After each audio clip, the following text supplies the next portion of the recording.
They say Nigeria is a giant of Africa.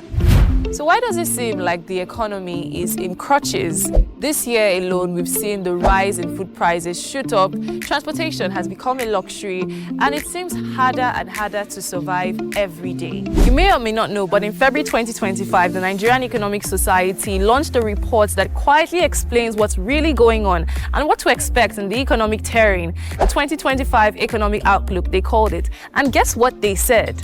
Tinubu's reforms are not the problem. Shocking, right? The real problem was how we were expected to survive without a cushion effect. The outlook was hinged on cautious optimism because the policies were quite bold, but the effects very brutal. In essence, these policies did make sense on paper, but in real life, they didn't protect average Nigerians like you and I. But before you get frustrated thinking about Nigeria's problem again, I have one thing for you. NES 66. It's the Nigerian Economic Society's annual 66 conference. And 66 years, that means it's older than Nigeria's independence.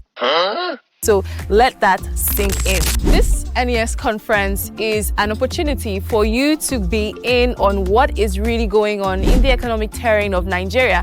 And in a time where Trump is threatening with tariff wars, US has, of course, pulled back foreign aid, and countries are closing their borders, this is more than an important time, and Africa must not be left at the sidelines. And that's why we'll have the brightest minds and the biggest stakeholders, from the Central Bank of Nigeria to the budget ministries, and most excitedly, the Vice President of the Federal Republic of Nigeria, all in the same room, but not just to discuss the GDP, but to discuss you, your future, and your inclusion. Aside the policy roundtables and the special sessions, more interestingly, there's going to be a networking galore where employers can interact with students that are final year students, and of course, graduates across Nigerian universities. So if you're a student, an entrepreneur, an economist, a policymaker, or just someone trying to make sense of these economic confusions, this is your conference. So instead of complaining on Twitter about the Tinubu era, how about you click the link and register so you can be a part of the conversation, and just maybe you might find light in the midst of this dark tunnel.